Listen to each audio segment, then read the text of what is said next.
If you are new to our channel, don't forget to hit that subscribe button. Anyway, William Moss is a horticultural expert and TV personality from the Chicago area. He is known worldwide for his expertise. Welcome to the program, William Moss. Hello, guys. How you doing? Doing well. We appreciate you taking time out of your busy day to join Holly, myself, and all of our listeners and to share some of your gardening knowledge with all of us. Well, thank you so much. I'm actually right now teaching a garden walk about bulbs at the Chicago Botanic Garden. So I told the guys, give me 15 minutes while I chat with you. Absolutely. One of the questions we have is that a lot of people, they start their seeds indoors, but they just take them right outside, and they don't go through the process of what's called hardening off. What is that process? How do you do it successfully? And what is the biggest mistake people make when trying to just harden plants off wrong? Well, this is hilarious because I'm going through this right now with the school out in Lowell Junior High School, working with Sharon, Jessica, and Kelly. And what we're doing is we started a whole bunch of seeds inside, a bunch of cold weather crops that should be able to take these temperatures. But we know because they've been indoors that we've got to harden them off. Doesn't matter even if it's cold hardy, if it's been indoors, you can't just throw it outside. So the best way to do it, the best way to do the process is to do it slowly. So hardening off basically means you're sitting the plants outside every day to get them adjusted to outdoor temperatures. You want to start by doing it when it's warm, during the warmer parts of the day. So, midday, if you can get it between 11 and 12 or, sometime like that, that'd be great for 1 hour. So the first day is 1 hour, second day is 2 hours, third day 3 hours, and so on. You build up until you can get them where they can be outside at night. And you'll be able to tell if you're rushing too fast because the plants will react by either shrinking down or changing color or just showing you that they're not happy. And the main mistake is going too fast, which I did. Yes, William Moss, the garden boss, makes a lot of mistakes too. And in my rush to get plants set out at the school, I actually said, let's go ahead and put them out. We'll see what happens. Well, they've been hardening off for 4 days. That wasn't enough. We got those cold temperatures last week, and boom, all of them are gone. So, you don't want to do that. You put too much time and energy and effort into growing the seedlings just to cast them out now. Take their time with them, treat them slow, harden them off a little bit, an extra hour every day, and then you'll be sure to have them survive.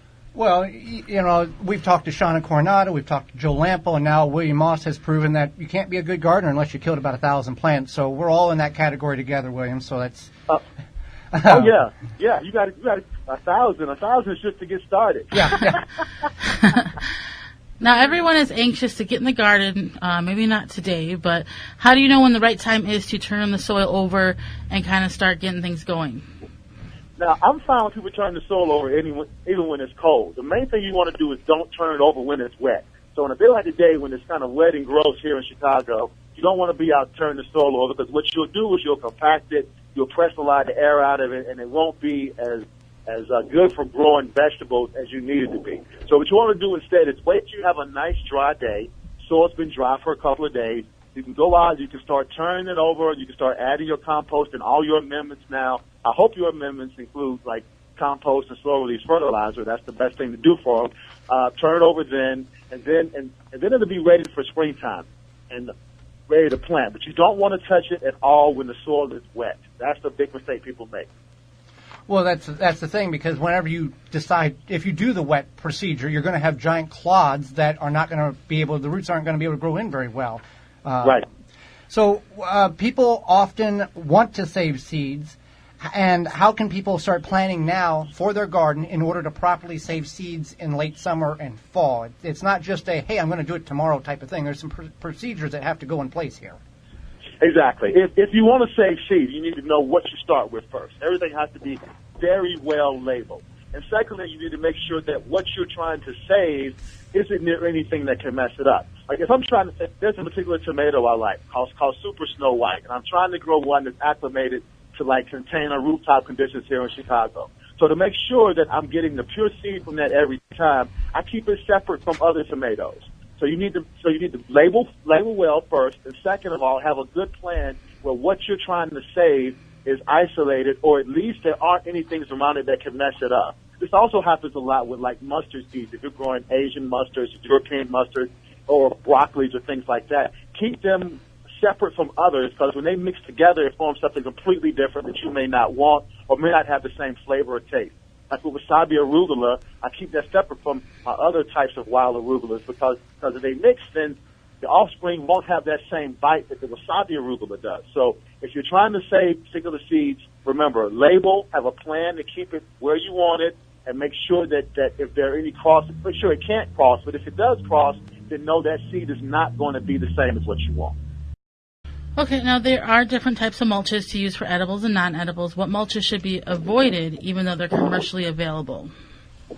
I don't like to use any sort of wood-based bark in my vegetable garden because when they decompose, they require nitrogen.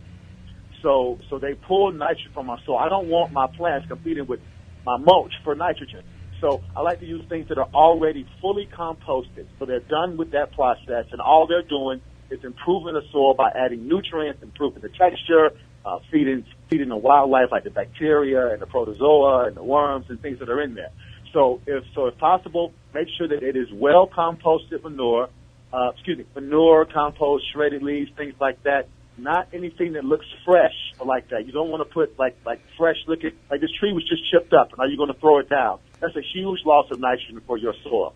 So try to avoid those. Also, anything that has commercial dyes. If you're trying to be organic, having anything with a commercial dye, whether it's black, brown, yellow, red, all that stuff, is not great for you. And yes, I know, I've advised many people that you can improve your tomato harvest with red mulch. You can increase it about to 20%.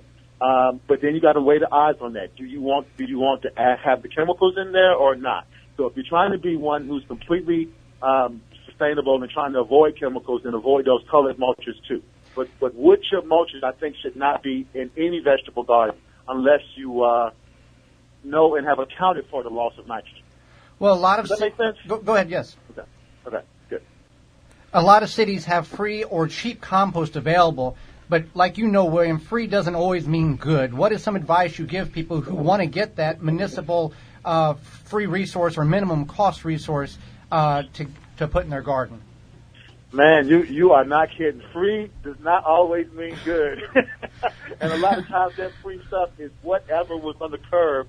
They just take it from people and then they compost it and they offer it for free. That can be wonderful when it comes to like ornamental plantings or if you're putting around trees in the parkway and things like that. But when it comes to your vegetable garden, once again, you got to be careful. Is it fresh? That means, is it already decomposed? Sometimes it is, sometimes it isn't. What's in it? If you start sifting through there and you're finding like candy wrappers or, paint wrappers or like, rug carpets, fibers and things like that, then you know that it's something that could be transmitting chemicals or bad stuff to your garden in some kind of way. So, I take the free mulch and I also use it, but I use it around things that aren't for my edible garden. I don't want to discourage people though, and if you see it and it looks good, if you kind of sift through it yourself and it looks like, there's no debris, no garden, no trash, no anything like that in there, then it's perfectly fine to use and acceptable.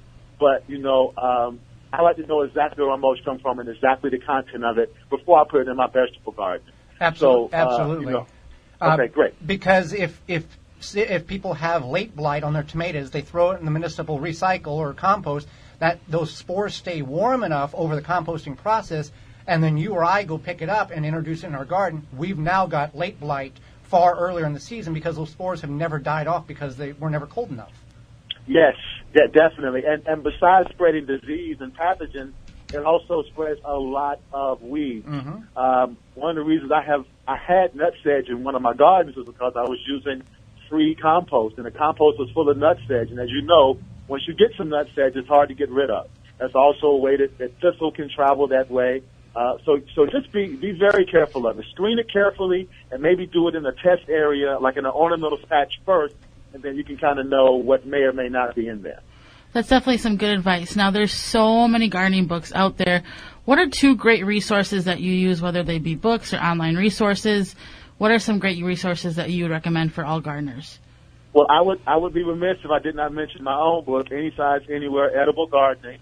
That is put together for people who may have small spaces or gardening containers or patios, either by choice or by necessity. So that's a really good one. for those circumstances. And then when it comes for me, when I'm looking up resources, I like to go to either University of Wisconsin's page or University of Illinois. Both of them have extensive garden programs. They know what they're talking about when it comes to soils and all of that. So I use the university resources a lot. I mean, that's not an exciting answer, I know, but I'm from an academic background, and I really trust those guys because I know they're always going to present the best information. And when they get it wrong, if they've got it wrong in the past, they're going to correct it right away. Yeah, anything with an university extension website address usually has 100%. They've gone through and they've done all the trials and effort, and yes, this works, or no, it doesn't. Here's the reasons why scientifically, and that's a great source to go to. Yes. So, William, we appreciate your time, but where can people find more information about you and get your book? Where can we go for that? Well, the book you can go any site, Barnes and Nobles, Walmart is even carrying it now. Lowe's has it. Lots of places you can go look for any size, anywhere, edible gardening. The name is William Moss. Also, you can reach me on Facebook. Well, I love to see your stories, Holly. You make me laugh at least 2-3 times a week. I laugh stories. Oh, good. So yes, So definitely you can reach me on Facebook at William Moss or William Moss TV. And my website right now, I just put up some new stuff about spring. I got my Mossy Awards for the best plants of last year at getoutandgrow.org. Well, William, we greatly appreciate your knowledge, taking time to spend with Holly and myself and our listeners, and go back and educate some more people about gardening and get them out and grow some food. That's what I want to do. That's what I do. And you guys have a wonderful day, and I'll talk to you soon. Absolutely. Thank you. Thank you for checking out the Wisconsin Vegetable Gardener radio show. For more, go to the WisconsinVegetableGardener.com for full-length in-studio video and podcast replay of Season 1. Season 2 underway and added weekly. Tweet us at TWVG Show or hashtag TWVG to be part of the program.